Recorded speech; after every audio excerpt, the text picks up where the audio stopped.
Mr. Speaker, if anyone thinks racism and hatred don't exist in this country, I ask to them this: how do we explain such violence to that child in hospital?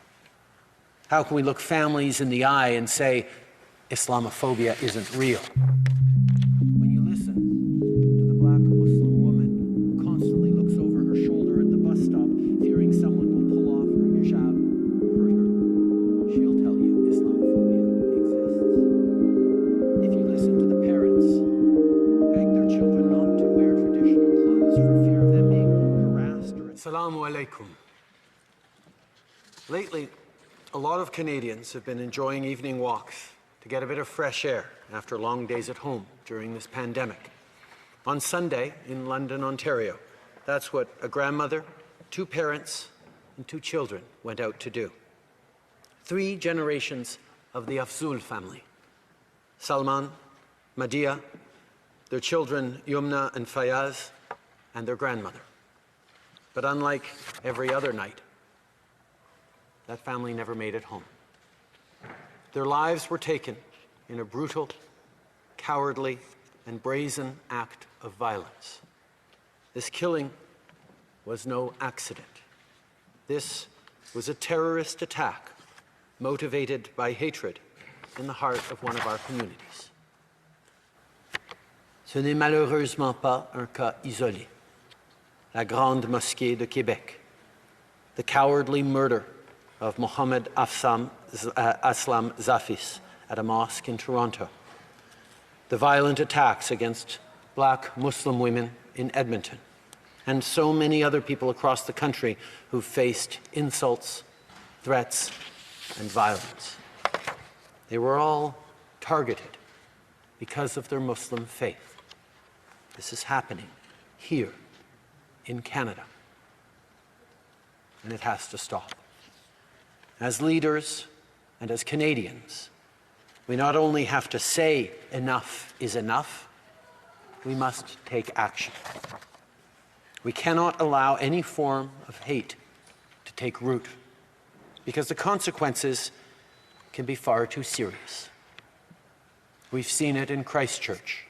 We've seen it in other places around the world, and we've lived it here at home. Right now, Canadians are outraged by what happened on Sunday, and many Muslim Canadians are scared. Last night, I spoke with the Mayor of London, Ed Holder, and a representative of the local Muslim community, Nawaz Tahir, to share my condolences and discuss the urgency of what more we must do to keep our communities safe. Mr. Speaker, we stand with the people of London and with Muslim communities across the country. We're going to continue to fund initiatives like the Security Infrastructure Program to help protect communities at risk and their schools and places of worship. We'll continue to fight hate online and offline, which includes taking even more action to dismantle far-right hate groups, like we did with the Proud Boys, by adding them to Canada's terror listing. And we'll continue doing everything we can to keep communities safe. Mr. Speaker, if anyone thinks racism and hatred don't exist in this country, I ask to them this: how do we explain such violence to that child in hospital? How can we look families in the eye and say Islamophobia isn't real? When you listen to the black Muslim woman who constantly looks over her shoulder at the bus stop, fearing someone will pull off her hijab or hurt her, she'll tell you Islamophobia exists. If you listen to the parents who beg their children not to wear traditional clothes for fear of them being harassed or attacked simply for what they're wearing, I'll tell you, racism exists. Muslim families have often felt uncertain or even fearful when they go out in the streets wearing traditional garb. The reality is, most Canadians haven't necessarily been aware of that fear that far too many racialized and Muslim Canadians carry with them any time they go outside.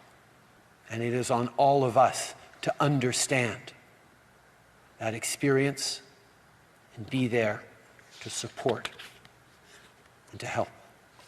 We can and we must act. As Canadians, we've been fighting a global pandemic for over a year now, and we did it by coming together, by working together. And that is the only way of confronting the ugly face of hatred. I want all Canadians to know that we are all diminished when any one of us is targeted. We need to stand up to reject racism and terror and work together to embrace what makes our country strong, our diversity.